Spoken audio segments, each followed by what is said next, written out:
우크라이나에서 자랑스런 한국의 후예가 저항의 의지를 불태우고 있어 국내에서도 응원의 목소리가 높아지고 있습니다.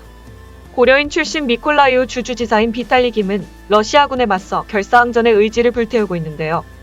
실제로 미콜라이우 주는 러시아군이 침공에 맞서 성공적으로 방어작전을 수행하고 있습니다. 수일 전 미콜라이우 주를 우회하려던 러시아 대대전투단 하나를 통으로 섬멸한 뒤에 오데사를 침공하려는 러시아군을 효과적으로 저지 중입니다. 이 비탈리 김에 대한 소식이 전해지자 대한민국에서 우크라이나로 보내는 지원이 폭증하고 있는데요. 우크라이나 대사관이 SNS를 통해 대한민국 정부가 지원한 $10,000의 인도적 지원 물품에 감사를 보내기도 했습니다. 한편 러시아 친척에게 일침을 날리는 우크라이나군의 영상이 화제가 됐는데요.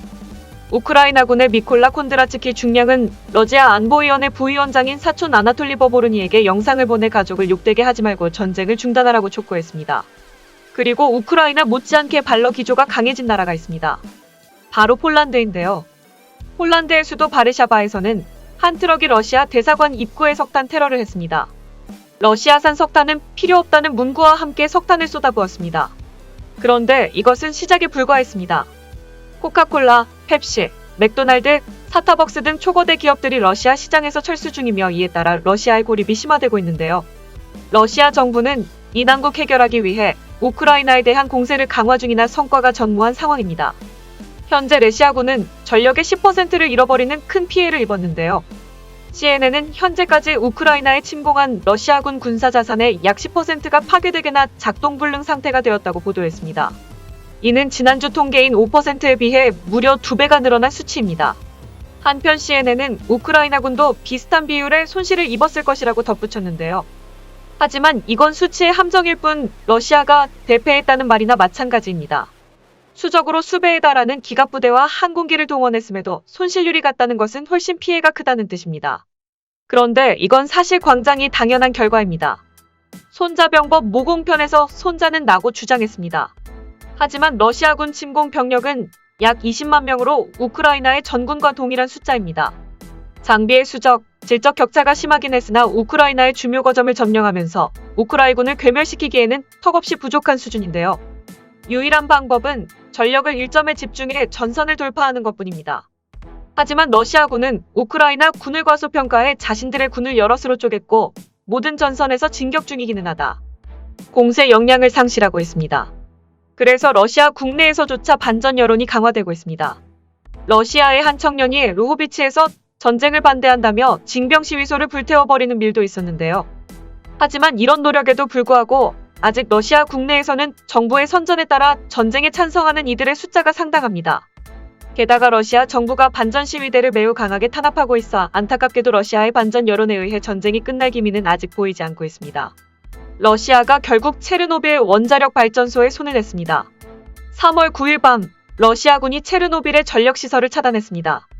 이는 우크라이나의 전력체계를 붕괴시켜 저항의지를 상실시키려 한 것입니다. 그런데 이로 인해 체르노빌 발전소에 있던 사용호, 핵연료 보관시설의 가동이 중단됐습니다. 이건 정말 심각한 문제인데요. 사용호 핵연료는 상당한 고온이라 막대한 전력을 이용해 항시 가동하는데 전력 차단으로 냉각이 중지됐기 때문입니다. 이 때문에 제2의 체르노빌 사건이 일어날지 모른다는 우려가 나오고 있는데요. 로이터 통신에 따르면 다행히 아직까지는 문제가 없습니다. UN 핵감시관이 이상 징후가 없다고 보고했는데요. 그레이는 일시적인 상황일 뿐입니다. 우크라이나 민무장관에 따르면 현재 우크라이나 측에서 비상용 디젤 발전기를 이용해 냉각을 계속하고 있을 뿐이며 48시간 정도밖에 버티지 못한다고 하는데요. 그 안에 원자로가 재가동되지 않을 경우 핵물질 유출이 현실화될 수 있다고 전했습니다. 러시아의 이 행위는 정말 미친 짓인데요. 사건을 일으킨 당사자민 러시아조차 심각한 타격을 입을 게 뻔하기 때문입니다. 체르노빌의 위치는 키미우 북서쪽이며 그 인근에는 2월 28일부터 지금까지 현지에 돈자되어 있는 64km 핵열과 키이우의 대공세를 펼치고 있는 러시아 제병협동군이 있습니다. 그러나 그럼에도 러시아는 이렇다 할 조치를 취하지 않고 있습니다. 공세 과정에서 우크라이나 군의 전력을 조금이라도 줄이기 위해 전력 차단을 지속하고 있는데요. 그만큼 러시아의 사정이 절박하기 때문입니다. 3월 10일 오전까지 러시아군은 전 지역에서 우크라이나군에게 대공세를 이어가고 있으며 상당한 거리를 진격했으나 실상은 빛 좋은 개살구에 불과합니다. 주인공인 키이우를 제외하면 각 전선에서 공제를 펼치고 있는 병력의 규모는 각 기대대 전투단 4에서 5개에 불과하며 이조차도 진격 축선에 위치한 마을과 도시를 유지하기 위해 분견대를 쪼개면서 약화되었습니다. 게다가 러시아 호송대에 대한 공격이 계속되고 있는데요. 이 정도면 단 한 차례의 공세를 시행하는 것도 상당히 힘에 부칩니다. 그 증거들도 상당합니다. 3월 9일 오전 레지아 국방부는 우크라이나 전황보고서에서 다음과 같은 발표를 했습니다. 특별군사작전 기간 중 러시아 정보원이 우크라이나 국가방위사령부의 기밀 문서들을 획득했습니다. 이 문서들은 키예프 정권이 2022년 3월에 돈바스에 대한 공세작전을 은밀히 준비를 했음을 보여줍니다.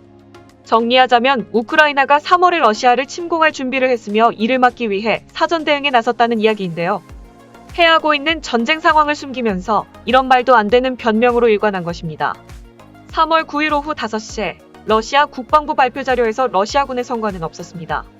루한스크 인민공화국의 부대들은 공세작전을 계속 중이며 도시 코브카와 그라체브를 점령했습니다. 진격거리는 2km입니다. 도네츠크 인민공화국의 민병대들은 공세작전 중 4km를 전진했고 시크나일렘 타람추크 예레노프 트루다보에를 점령했습니다. 또 도네츠크 인민공화국 민병대는 마리우폴 깊숙이까지 진격했으며 하루 1km 이상을 전진 중입니다. 불행히도 칭병된 사병들이 우크라이나의 특수군사작전에 참여했음이 확인됐습니다. 대부분의 장병들은 이미 러시아 국경으로 재배치되었습니다.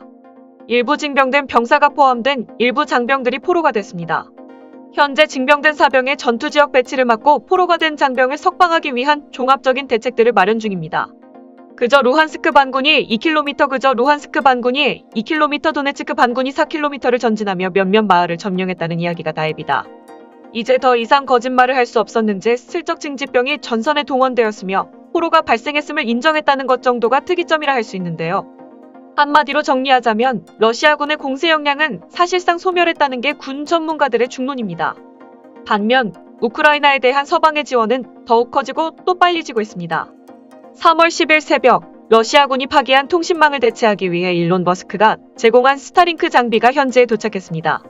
또 국제군단이 키이후 북서부 전선에 본격적으로 배치되고 있으며 서방제 장비로 무장한 예비대가 우크라이나 서부 리비우에서 출발했다는 출처 이상의 소식이 퍼지고 있습니다. 뿐만 아니라 미국과 핀란드가 우크라이나에 지원할 러시아제 전투기를 두고 최종 협상 막바지에 있습니다. 러시아군이 키이에 대한 전면 공세의 준비를 거의 끝마쳤습니다.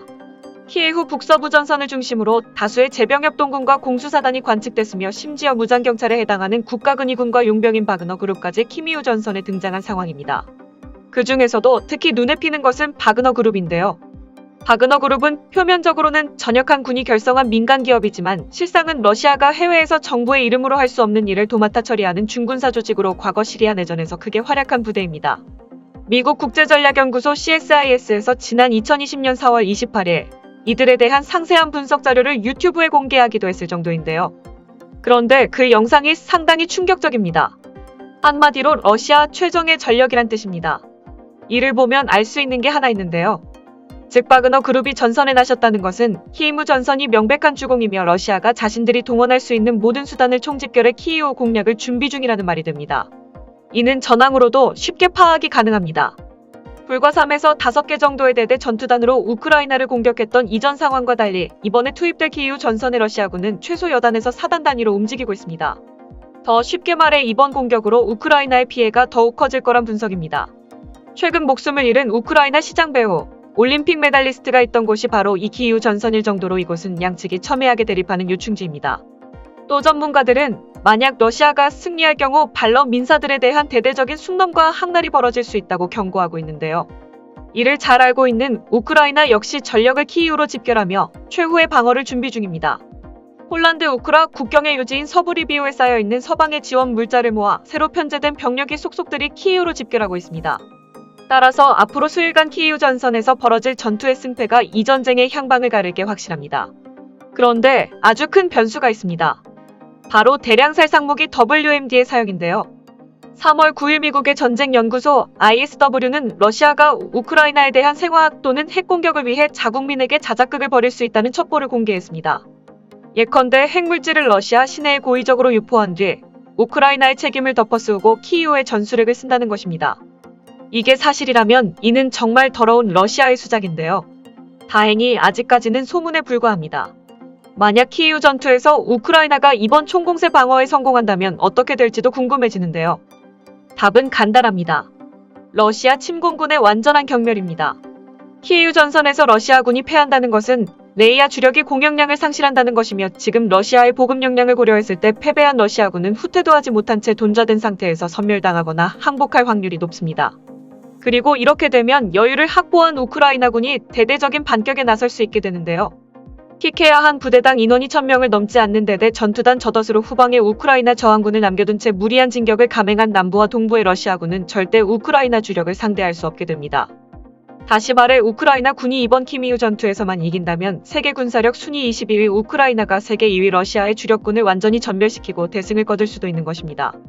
결국 모든 것은 이번 주말 정도까지 이어질 키이우 전투의 성패에 달린 것인데요. 그런데 하늘은 우크라이나를 돕고 있습니다. 3월 10일 현재 우크라이나의 아침 최저기온은 영하 9도이며 낮 최고기온도 0도에 불과합니다. 일요일까지 영하에 가까운 날씨가 계속될 예정인데요. 이 날씨로 인해 러시아의 공세가 둔화될 것이 분명합니다. 조 바이든 미국 대통령이 3차 대전 준비를 선언했지만 우크라이나 때문이 아니었다. 젤렌스키 대통령은 우크라이나 전역에서 사이렌이 울려 전쟁이 전환점에 이르렀다고 말했다. 보다 상세한 소식은 다음날 오전 보도를 통해 전해드리겠습니다.